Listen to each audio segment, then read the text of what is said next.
Well, hello, everybody. It is great to be here. My wife and I normally, on Thursday nights, we're with the young adults at a home down the road, and so always counted a privilege to be able to be here. So when Todd asked me to speak tonight, I get this question all the time. People ask me often, "Hey, I want to know more about your wife." Again, I have teaching opportunities and do things online or whatever, and people say, "I want to know more about your wife." So what better time to bring her than for the marriage night? So I was like, let's do this together. And so this might be a little bit different than a normal teaching night. I don't know. We just wanted to do something where hopefully you can get to know us. I want to share a little bit of our story. We come from the platform of understanding that we do not at all pretend to have it all figured out. We are not trying to tell you that we are the model of marriage by any means. But I think that everybody can learn some things good or bad from different people. And so we just want to share a little bit of our story and some things that we think are important that we strive for in our marriage. And then there is a couple of teaching points that we want to talk about, and I'm sure it's nothing new that you have heard before. We're not trying to reinvent the wheel or anything like that. And so we're going to bring up some verses and talk about specifically some roles, even through Ephesians, and kind of how we see that and how we approach our marriage. And so this is my actual better half. We usually say that in joking, but it's true.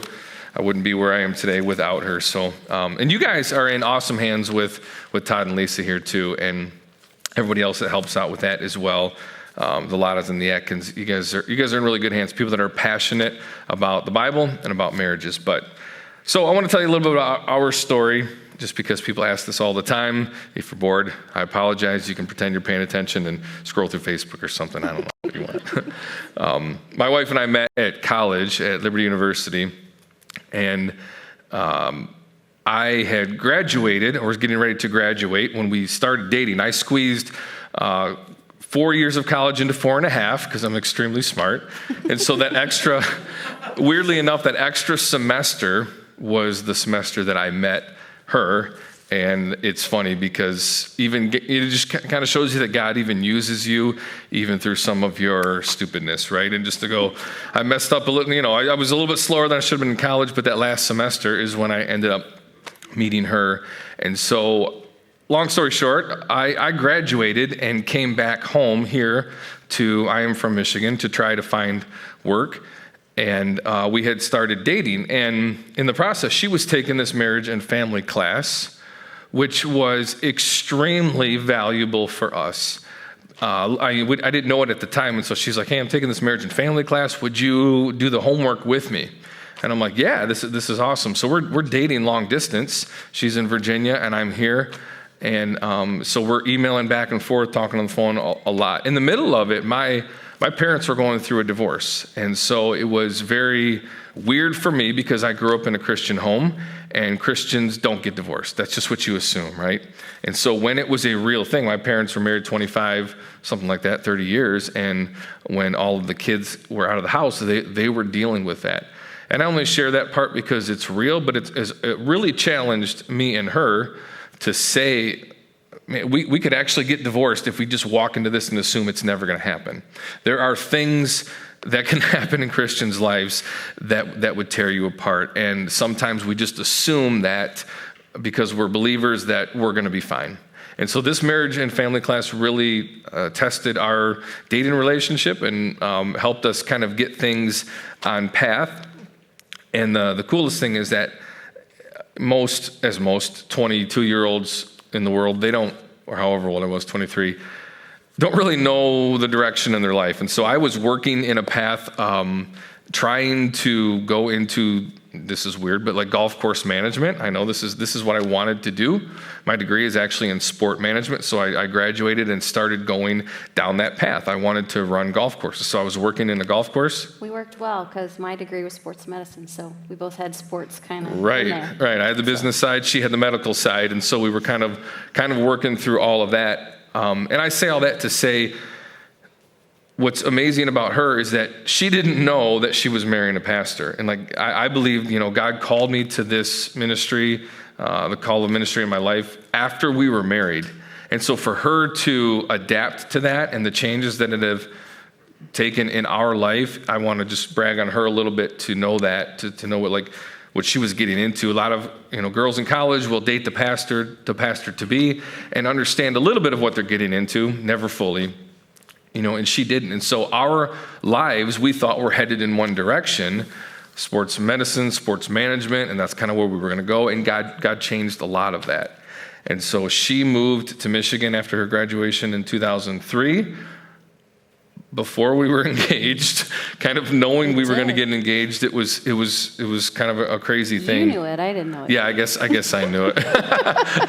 That's a good point. And so that was, so when she moved here, we got married in 2004, and kind of just we were doing that life for a little while: sports management, sports medicine. Later, God called me into ministry, and man, we've been married almost 17 years now, right? 17. In May, yep. In this May. That's pretty crazy. I don't feel that old sometimes. My ankles do, but I don't feel that old all the time. So anything you wanted to add to that story? I just wanted to tell a little bit about kind of where our background is. Okay. I think you covered it. Okay. When you moved back to Michigan, I was pretty certain that you were breaking up with me, but here we are, so. Yeah, you can God had tell other that part plans. if you want. I should have probably known that ministry was maybe in his future, because he told me originally he was going to come back to Virginia, because I had another year till I graduated when he left. Mm-hmm. And I think it was my first trip to Michigan ever. Mm-hmm. And he was taking me to the airport and was like real serious. I was like, my friend and I were talking, and I just really need to. I took college and kind of goofed off, and now I feel like God's calling me I need to be serious about my relationship. But he was like real serious, and I was like, he is breaking up with me and putting me on an airplane back to Virginia, and that's it. We are done. But turns out he was just saying, let's do the long distance thing, which God actually used that to actually allow us to really talk, because that's all you had was communication back in the, what was it, instant messenger on the computer, because neither one of us had cell phones or anything like that. So all we had were like emails. And actually, I had to pick up a phone and dial it and call you. Remember that? Yeah. I do. I also remember you falling asleep a few times on the phone too. But yeah, so I should have known from then, I guess. Yeah. But so we got married in 2004. We now have 3 kids, almost 13, 11, and 5. And so what we want to talk about tonight is what we would just call like marriage on mission. And that your marriage is going to look different than ours, of course. And to reiterate, we are not at all saying that this is the way to do it. But I do think every couple should have these conversations where you're saying, where are we going? What do we want our mission to be about? Every Christian couple should have that, and I am fortunate enough to do a lot of weddings, and I meet with the couples before I do the wedding, and I'll say to them, like, if you're following after the Lord, you need to be willing to go where he's gonna, wherever that would be. You guys probably know this. I'm sure a lot of you have stories where you've made plans and you've seen God change those things, and it's been awesome. But to be willing, and so to say, what is your mission? So a couple things we just wanted to share with you that we would say is our mission. You could say the first one. You want to go from there? Sure.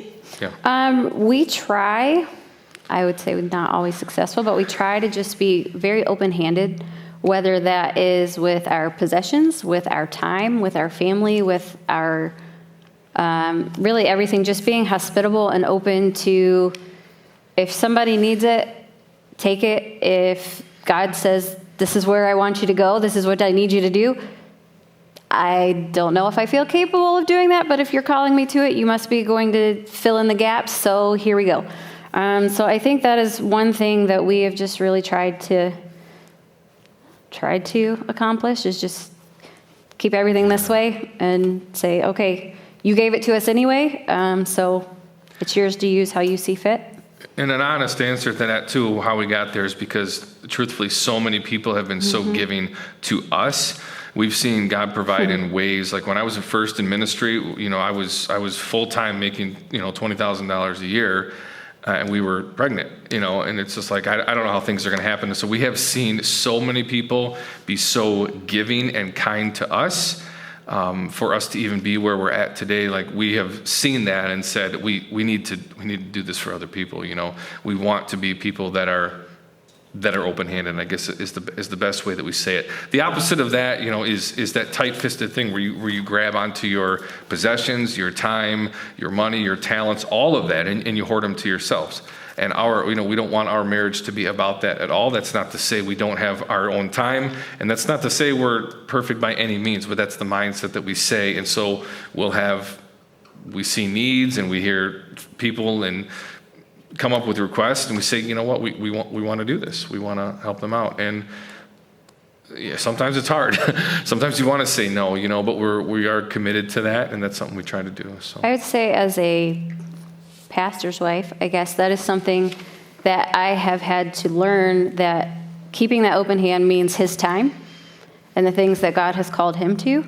And I will say that probably the majority of the time that we get, we'll say, out of sync, I notice that I start having issues sharing him or his time, and that those are the things that I have to go back, and God reminds me, no, he is yours, but he's not really yours, and he has a greater purpose. And those are things that, I have to realize our marriage is on a mission, and it is to point to Christ.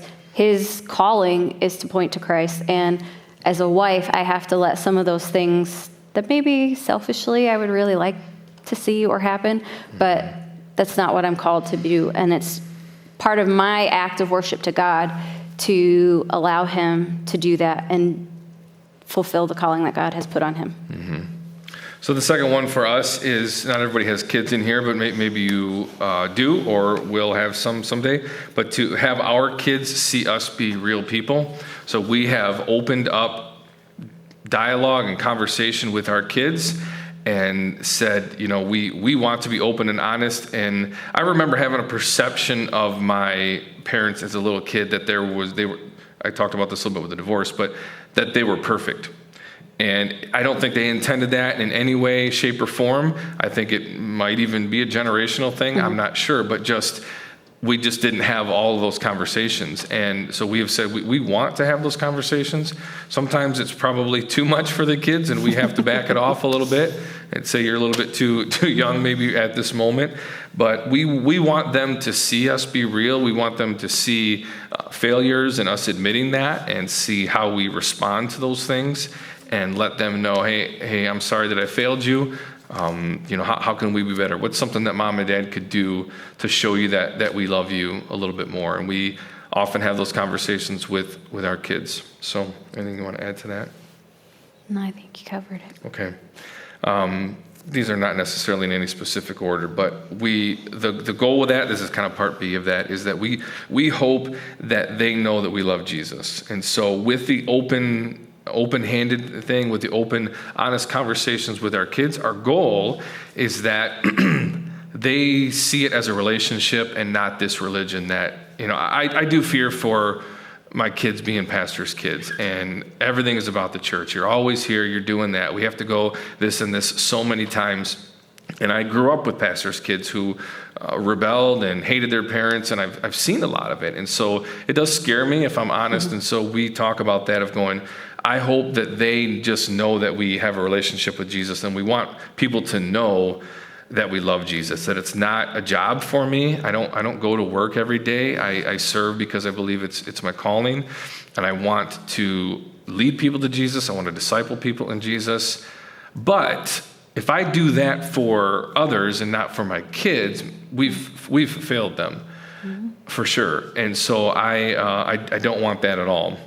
And so that's also a balance too of being that open-handed and saying, our kids are important, especially during this time of their life. We only get them in the house for so many years, and we want them to see that. So anything you want to add to that? No. Okay, you can take the My next thought I'll add later. one. Okay, go ahead to the next one. Which one are you? That the marriage displays God. That's ultimately what we're supposed to do. Marriage is supposed to be the picture of Christ Christ's relationship with the church. And so that's what we strive for our marriage to be. I know that we fail probably, I don't know. But that's our general reason behind the things and how we have our relationship and the priorities that we have, is that we want our relationship to be a picture that points people to Jesus. Yeah. And if we realize it too, the closest relationship that we have to Christ on earth is marriage, is between a husband and a wife. That is the closest earthly relationship that you will see with marriage. And so there is so much more to that. I'm sure Todd has talked about this numerous times, but about when you talk about your marriage being on mission, is we're pointing people to the gospel. We're showing people in our relationship, a little bit of a picture of the church, of Christ and the church. And we're going to get into that in a little bit more in depth. So I'll leave it there for the moment. But understanding that mindset too.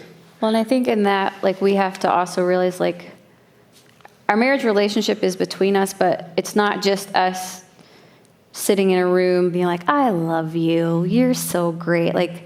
Yes, that's a good thing, and he needs to know that, and he needs to know that affection is there, but ultimately, that's really not the goal of this relationship. That's not, when God created it, it was to point to him. And as much as it is nice to feel loved and feel all of those things, it is our act of worship to God to show him to the world. Yeah.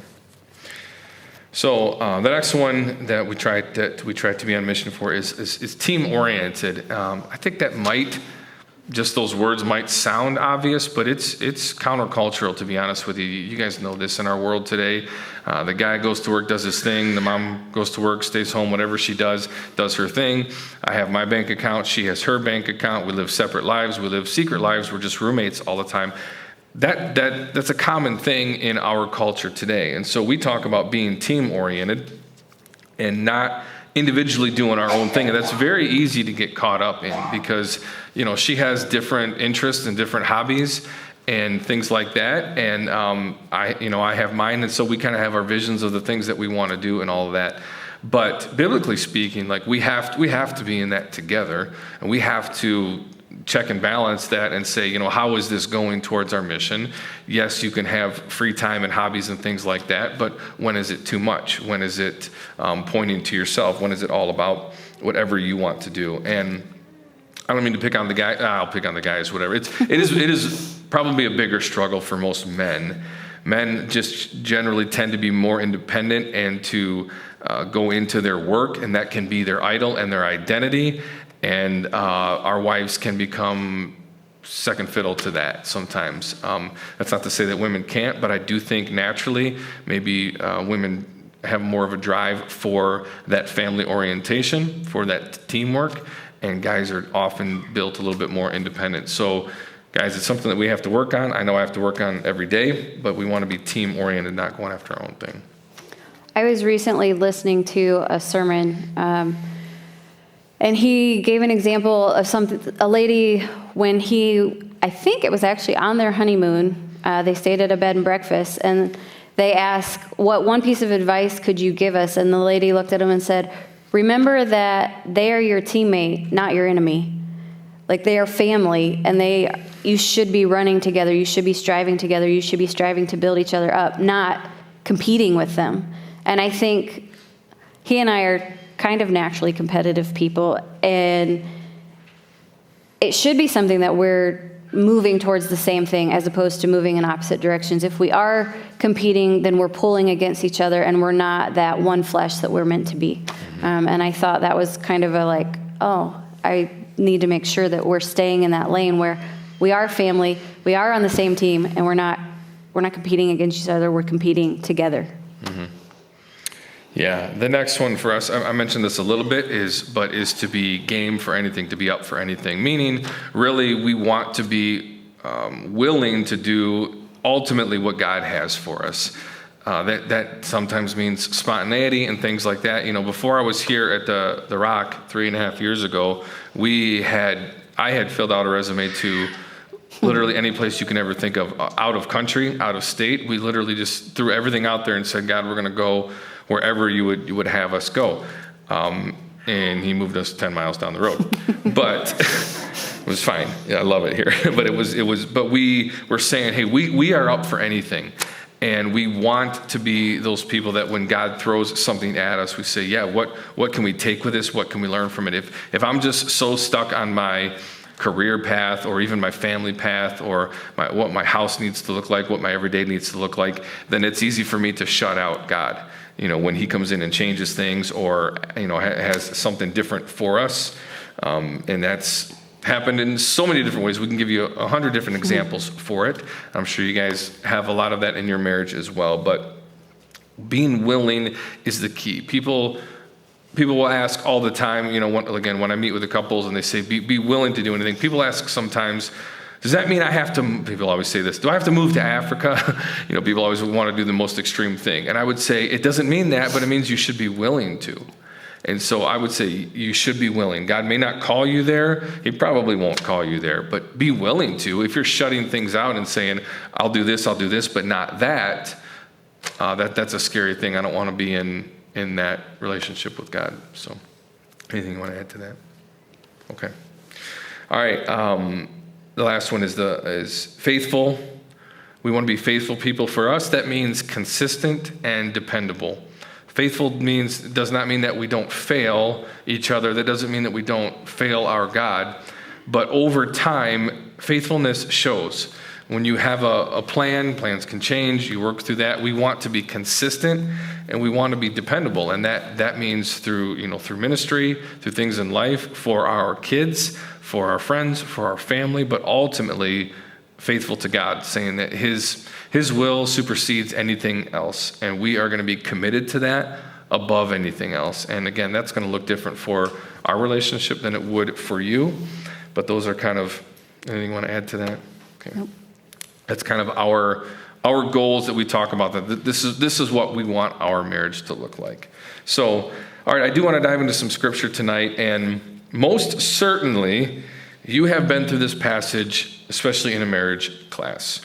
Okay, so this is what we talk about, not reinventing the wheel. Can I say one thing before you get into that? Of course. In that marriage being on a mission, I would challenge each of you guys in your own marriage to kind of have that conversation. Like when we were going through this, he's like, what would you say our mission of our marriage is? I was like, I don't know if we've had this conversation or I've really thought through these things we kind of know what direction we're going, but at the same rate, like to know that we're on that same page. Yeah, together. I think that's a really good conversation to have. Just like, what mission do we feel God calling us as a couple, as a family? What do we feel like that mission is? How are we going to go about that? What values do we see in that? Like, what is that? And I think when that is clear, clarity is always a great thing. And just being able to say, you know what? Yeah, we're going to strive for that. We're going to work together as a team to do that. And I think that's really helpful to have a clear picture of we're going this way and this is how we're going to accomplish that goal. Okay. So we're going to go into Ephesians 5, again, something that you have certainly heard before, but I want to kind of take a look at it in a way, again, that we've tried to see it, that we would hope that marriages would be. Before I use a cuss word that most people in this world don't like, I want to read Ephesians 5:1, because in the chapter, in the context, this is how it starts. Therefore be imitators of God, as beloved children. Walk in love as Christ loved us and gave himself up for us, a fragrance offering and sacrifice to God. Many other verses follow that. That is the kickoff to the chapter. And so you go down to the roles of the husband and the wife. Chapter 5, verse 22. It says, wives, submit to your own husbands as to the Lord. For the husband is the head of the wife, even as Christ is the head of the church, his body, and is himself his Savior. Now, as the church submits to Christ, also wives should submit everything to their husbands. So, I know you're probably thinking, of all the things in marriage, you come here one time a year and you want to talk about submission, right? I want to just talk about it because I think it has been misused and I think it has been perverted. And so I want to talk about what submission should be, not to say that we have the perfect model again, but this is stuff that we would strive for. First and foremost, It is not forceful, and it is not domineering. I think if you were to say that word, wives, submit to your husbands, automatically there is a picture, maybe not necessarily in the church, but maybe so, but out there in the world, people see this husband who tells his wife what to do. He demands his way, and she is fearful of everything that she ever does, and she walks on eggshells. And that is, if you're reading Ephesians 5, if you know Ephesians 5, that is the complete opposite of what this is calling for when a wife is to submit to the husband. It is not for a husband to have a to-do list and to make his wife his slave. It is the farthest thing from that. The reality is the action step is on her. And so that means that the husband doesn't even necessarily have the right to say, please do this. It is more for the wife to say, I want to follow your lead. And I hope husbands feel the weight of this. I want to read, Galatians 6:1. I think it's similar to this and talks about believers in the church. It says, brothers, if anyone is caught up in a transgression, you who are spiritual should restore him in a spirit of gentleness. Keep watch on yourself, lest you be tempted. You might be thinking, what does that have to do with marriage? And I would say it's this, because the picture of the church is we should be loving and caring for people in the church, fellow believers, that we would want to approach somebody with an issue. If you can go to somebody and say, I can't wait to blow them up, I can't wait to tell them how dumb they are, that is the complete opposite of what Galatians is calling for. It says, restore such a one in the spirit of gentleness and keep watch on yourself. If this occasion occurs, I would hope what a real spirit says, you who are spiritual. A spiritual person is one that is walking in the spirit from the previous chapter that would say, I don't even want to have this conversation. I'm nervous about it because I don't want this person to think I hate him, but I have to do it because I'm doing it in love. And I have to have this conversation that we can talk about this issue.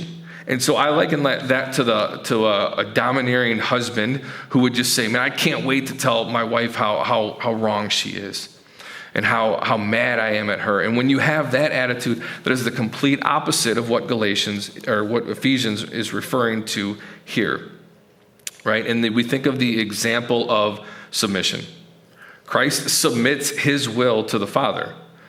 Think about that. Think about our ultimate picture of Jesus Christ. Sinless Jesus comes down to this earth.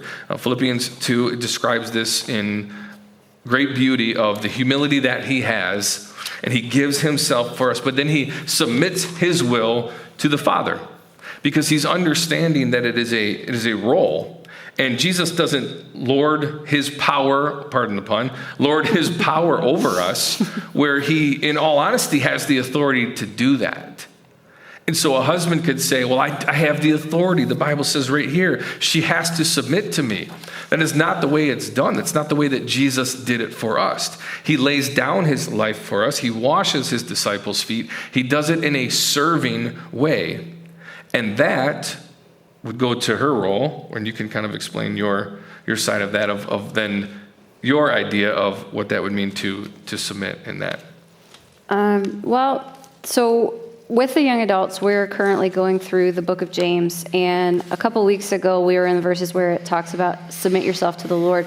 And so when we broke out in our groups, I just asked the question to the girls. I was like, what does submit mean to you? Or how do you react to that?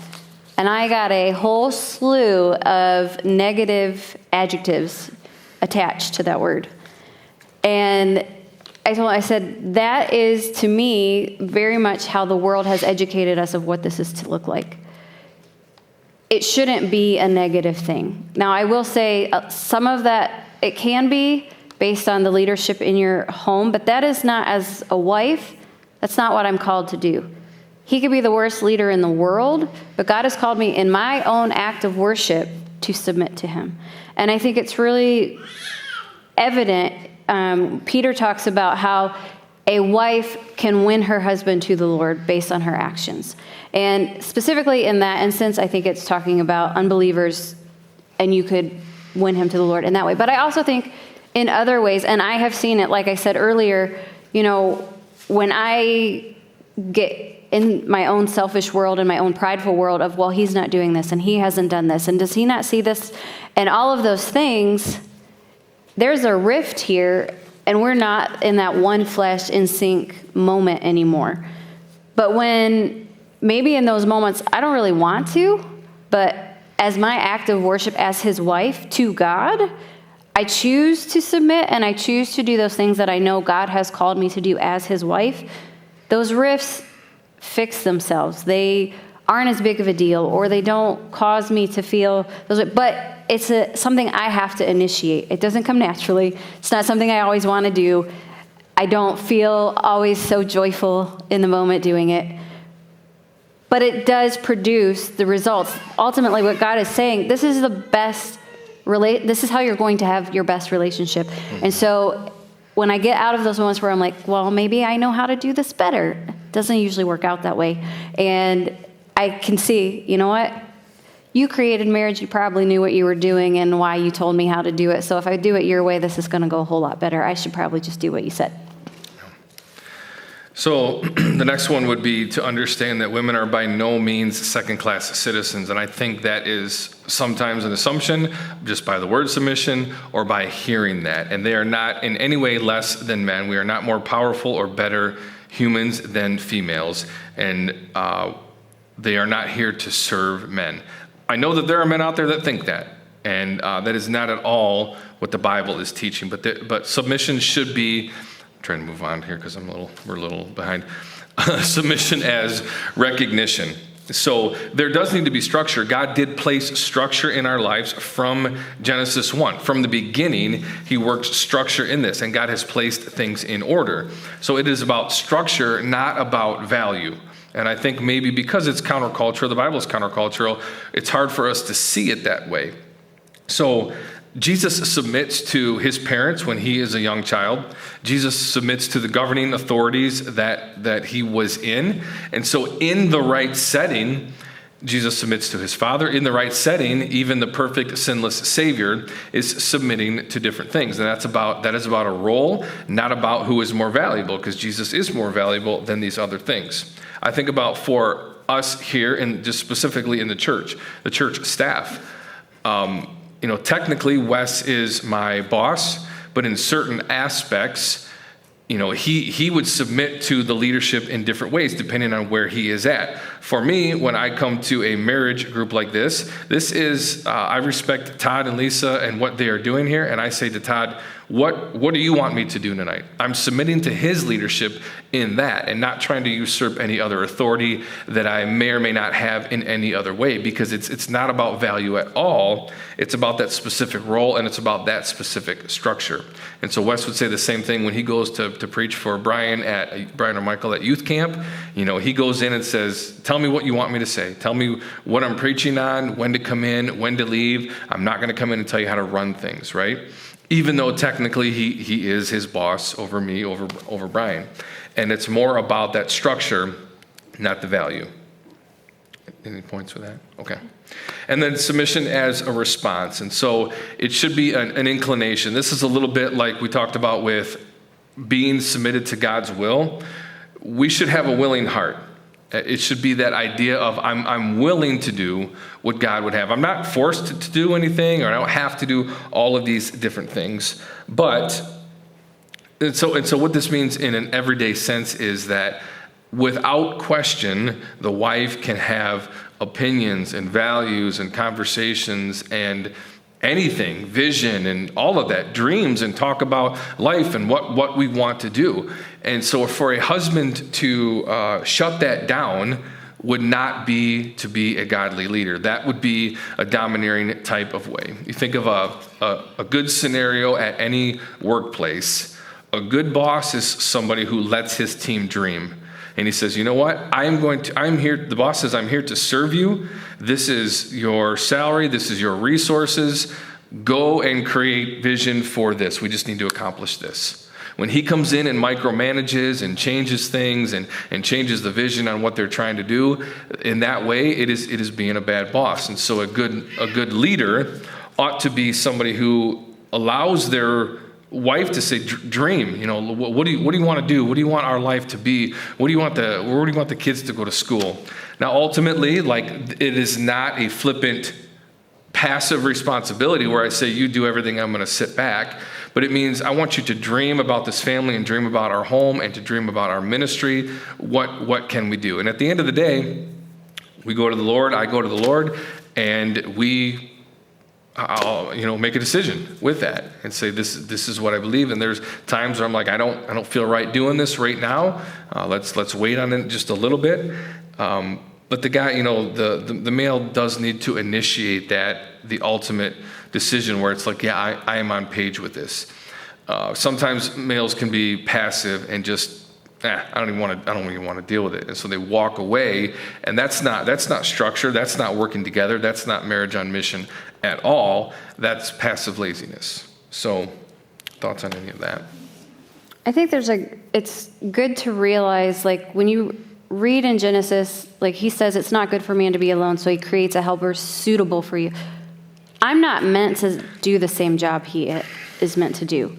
And I think a lot of times we view that as being told we're second-class citizens or we don't have as important. It doesn't mean that I don't have the same importance or an important role. It's just different. And they complement each other, and they work together well because God created them to work together well. A lot of times it doesn't work well when my pride wells up and I say, well, no, this is what needs to happen.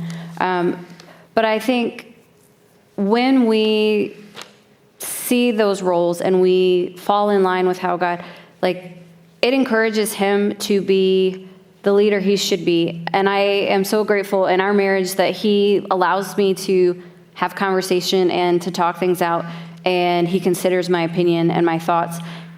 But what ultimately, it allows him to lead, which encourages him to lead, which I may be jumping ahead, but like, my submission actually encourages him to do the things that sometimes you wish that your husband might do anyway. Like, it's funny how all those things work. But yeah. Okay, so now we'll pick on the husbands. I know we could talk on that forever and go a little bit deeper. I could say many things. Yeah. Ephesians 5:25 says, husbands, love your wives as Christ loved the church and gave himself up for her. When you think about what loving the church was, what Christ did for us, I think of 1 Corinthians 13, which is talked about at most every wedding. But when it says love is patient, love is kind, love is all these things, these are action steps. These are not feelings, these are not emotions. And so a husband needs to take these action steps to love and to show that he loves his wife and to give himself up for her. There are sacrificial things that you would do that, again, she was mentioning before. Like, if a husband leads that way, she is more inclined, she wants that. Like, she wants to see a leader. She wants to follow after a man of God, submitting his will to the Father and saying, I'm going to be sacrificial in doing this. But you think about what that means for Jesus is he loved the church. He gave himself up for us. As believers, as those that follow Jesus, you think about what he did. Philippians 2, I mentioned before. He comes down to this earth as a lowly human, gives himself up, sacrifices. I see him, he washes his disciples' feet. They're blown away and saying, why would you do this? Because he's teaching servant leadership. And he's saying that I am doing this to take care of you so that you can flourish. And he gives his life, literally gives his life on the cross so that you and I would have eternal life.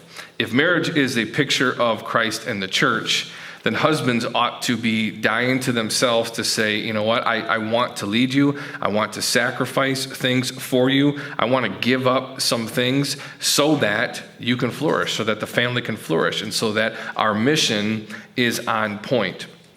And some people would say, but you don't know my wife. And I don't mean that as a joke. I mean, I know people say this. You guys all work with people that say you have no idea who I'm dealing with. And I would say that Christ loved us even while we were yet sinners. Christ died for us. So what is our excuse, right? And to say, you know what? Jesus came to this earth even though I'm the wickedest of sinners, even though I'm the most vile person, and he gives his life up for us so that we could have eternal life.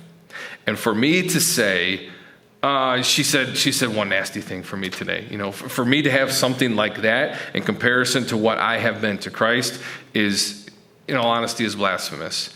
To be able to take that and to say, I don't want to sacrifice anything for her because she said this. You don't know who I'm dealing with. That is the complete opposite of what we should be. And so it is not always based on emotions. Yes, there are emotions. There is romance that goes into a marriage, but it's not really what it's all about. We ought to give nothing, or give with expecting nothing in return. And so it's our job to love, to protect, and to provide, and to be, in that employee sense, that good boss that allows her to flourish, that allows her to dream, that allows her to be who she is meant to be for the calling of God. And I think there are a lot of husbands out there that have seen submission the wrong way, where they have never allowed that. And the wife just does her thing, takes care of the kids, backs down. I don't really want to have a conversation. I don't really want to bring this up, because the husband has not allowed her to flourish in that way. So spiritual leadership is really about sacrifice. And I think the ultimate picture, as I mentioned before, is Jesus washing his disciples' feet. Somebody being a servant leader, being willing to do some of that dirty work and to be able to sacrifice. I have to say one more time, I am not pretending that I have all this down.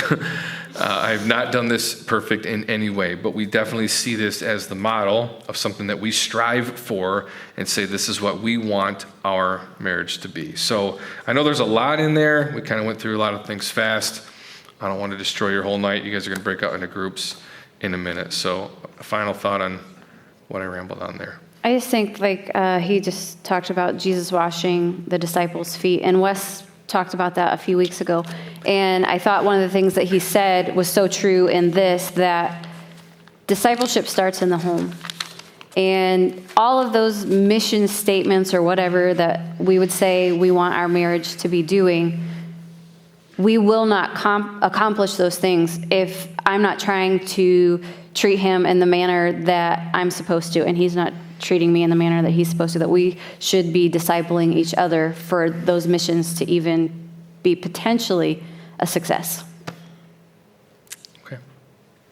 Awesome. Thank you guys for hanging out with us. Todd, I don't know, however you want to, you can do whatever you want. We've got time for some questions. Do it. Go for it, if you guys want. Oh, man. The plan is, so if you guys have some questions for these guys about anything you want to ask them, the whole world. So anything but politics. How's I'm going to start. Yeah, politics, anything. So while you guys are thinking of a question, we're going to try to get a few questions. I'll start it off. I have a question for you, Scott, that I've been wanting to ask. Uh-oh. It's really a two-part question. Yeah. Golf.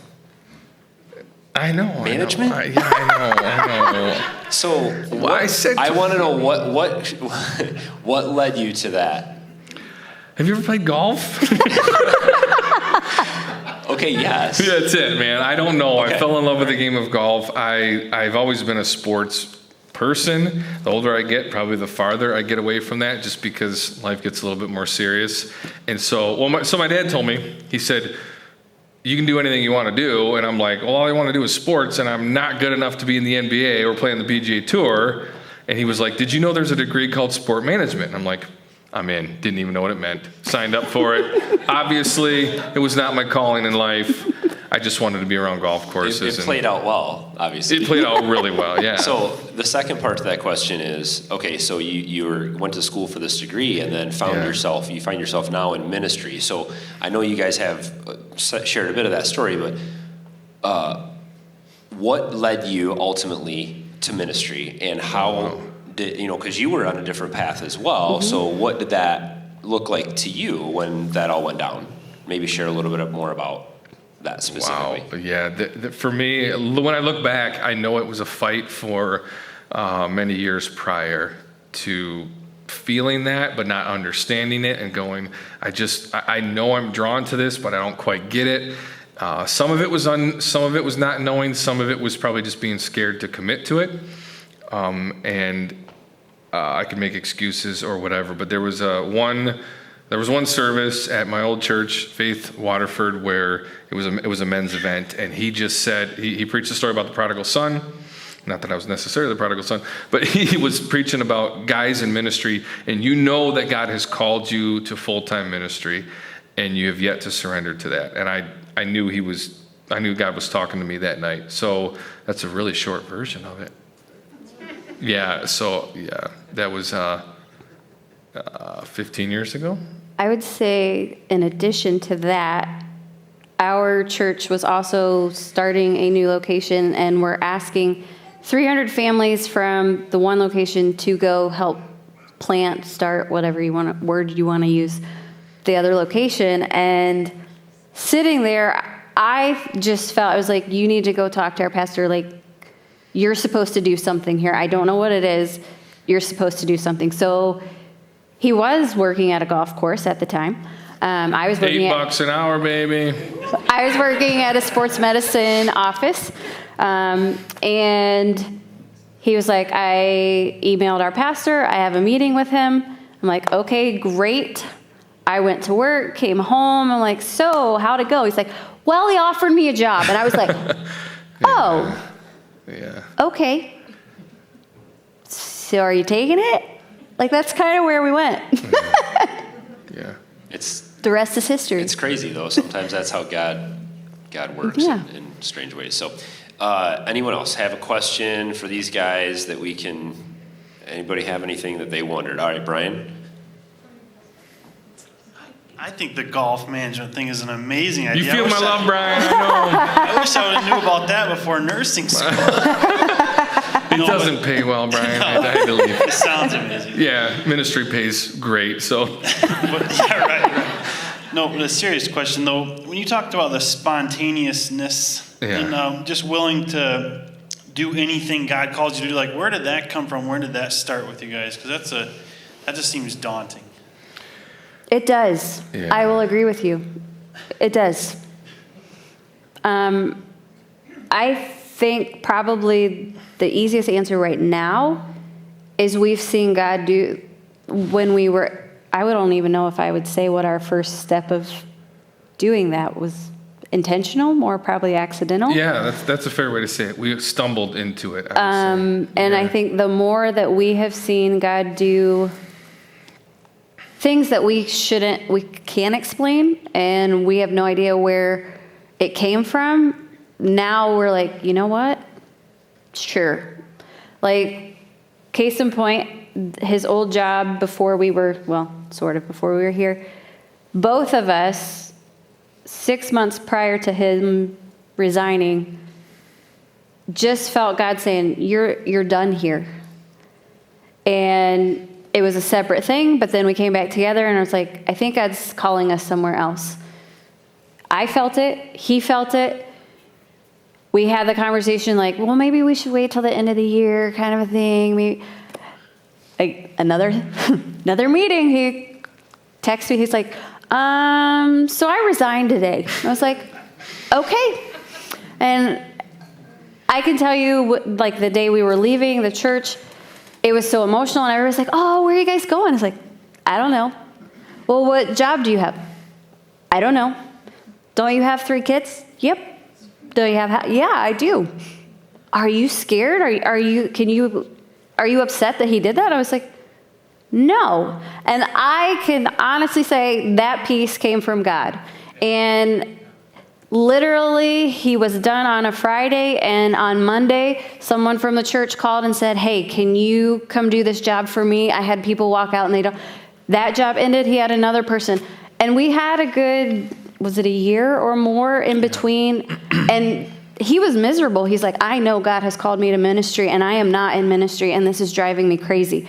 And every job that he has, like, I just want to quit. And I'm like, okay, go for it.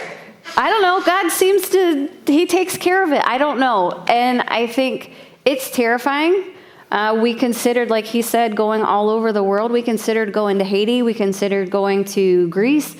And I was like, oh my goodness, I'm really considering selling everything we own and moving across the world and all those things.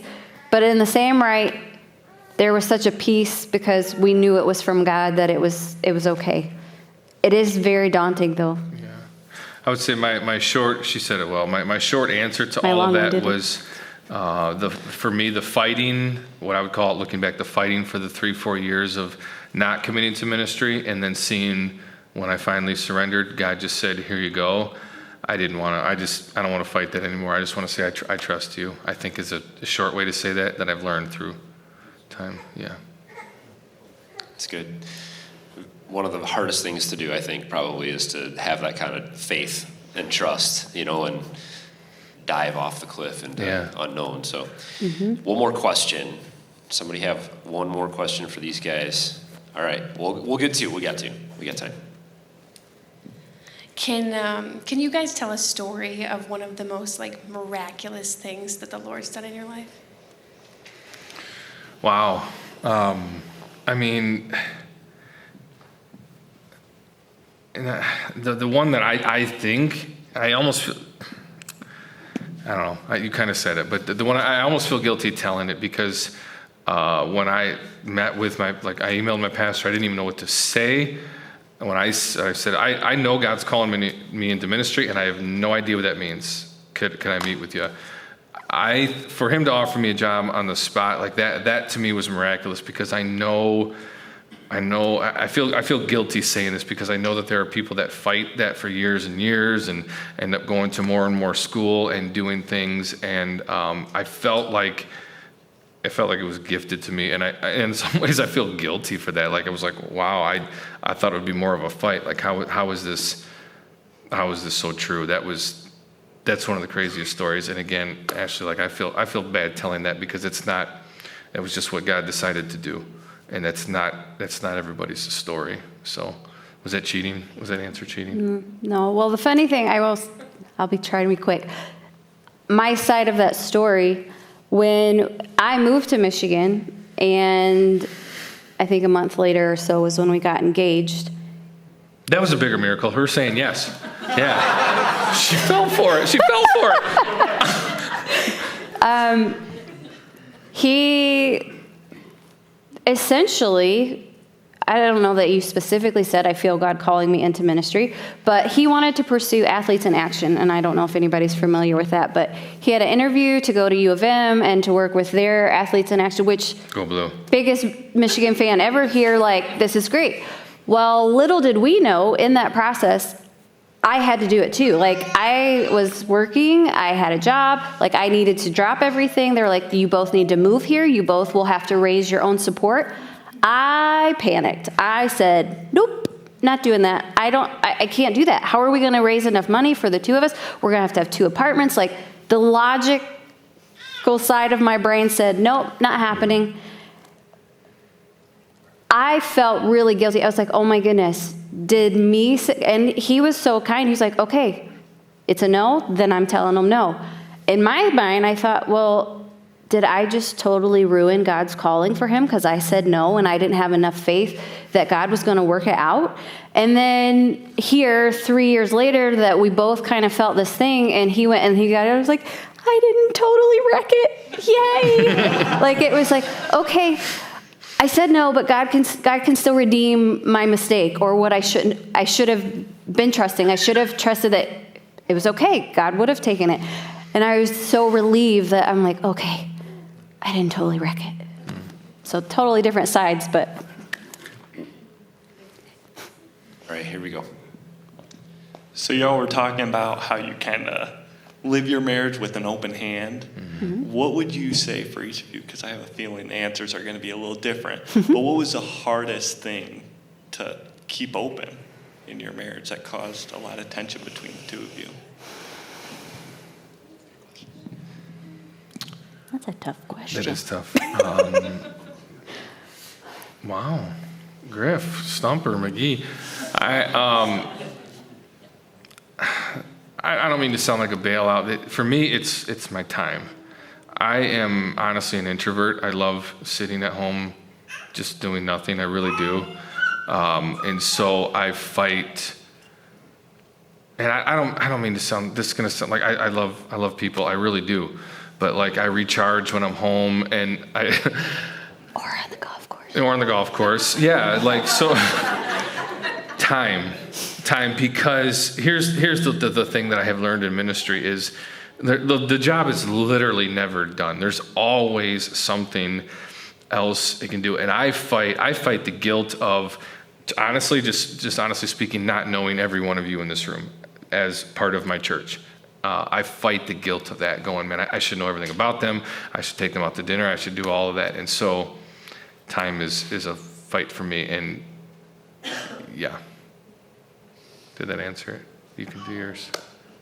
I would say that is one. I'm a yes person. If you ask me, sure, I can do it. We'll make it. So that is one. And I will say that is one thing I am grateful to him, that he protects me in that way very much so, and be like, no, we've had this, you've done all, it's enough. It's okay. It's okay to say no sometimes. So I will say that time I would agree.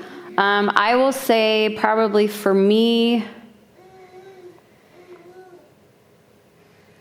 when we were considering going across the globe and the thought of, I'm going to have to give up my home and everything in it that I have made it feel home, and it'll be okay. I think that was probably the moment that I realized that was an issue for me, that I did hold on to that stuff and that I needed to be more open-handed, and just, home doesn't necessarily need to be the stuff that's in it, or that it feels comfortable, or yes, home needs to be a place that you can go and recharge, but the stuff that is in it, I can't take it with me. And you know what? If you need it, come get it. It's great. And we have had so many people who have been so generous to us that, like he said earlier, it just felt like, you know what? That's really hypocritical if I don't view it as, this is God's stuff anyway. So he gave it to me for a minute. If you need it, then hey, go for it. I don't know. Does that answer? Maybe. There's Griffin. Did that answer, Griffin? Does that satisfy Griffin's question? Yeah. Awesome. Thank you guys so much for being here tonight, and let's just give them a round of applause for that's opening not up and necessary. sharing and teaching. I learned a lot from you guys already tonight, so it's good. Let's just take a moment and pray, and then we'll break off into groups.